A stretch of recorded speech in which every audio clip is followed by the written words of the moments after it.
API SIFE. Reference study materials.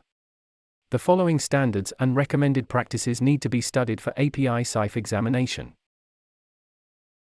API Recommended Practice 588, Recommended Practice for Source Inspection and Quality Surveillance of Fixed Equipment.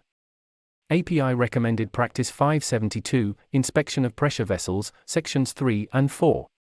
API Recommended Practice 577, Welding Inspection and Metallurgy.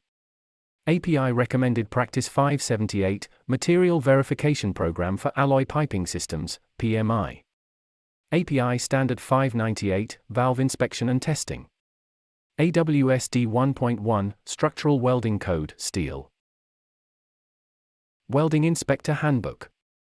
American Society of Non-Destructive Testing, ASNT, Recommended Practice SNT TC1A, Personal Qualification and Certification in Non-Destructive Testing Personnel.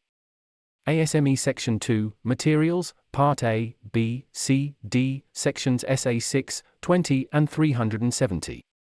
ASME Section 5, Non-Destructive Examination, all definitions in Subsection A, Articles 1, 4, 6, 7, 9, 10, and 23. ASME Section 8, Rules for Construction of Pressure Vessels, Division 1 and 2, all definitions in Appendix 3, Selective UG, UW, and UCS sections.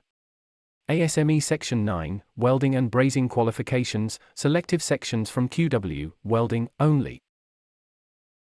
ASME, B31.3, Process Piping, Chapters 1, 3, 4, 5, and 6. ASME, B16.5 Pipe Flanges and Flanged Fittings, Chapters 1 to 8. SSPC Surface Preparation Guide. As you can see, API SIFE touches a wide range of subjects that are static equipment that the inspector shall be familiar with, although not as an expert or with an in-depth knowledge. API provides a very useful guide for Source Inspector Fixed Equipment, SIFE, that covers all the possible activities for inspection management of static or fixed equipment packages. You can download the Guide for Source Inspection and Quality Surveillance of Fixed Equipment for free from API website.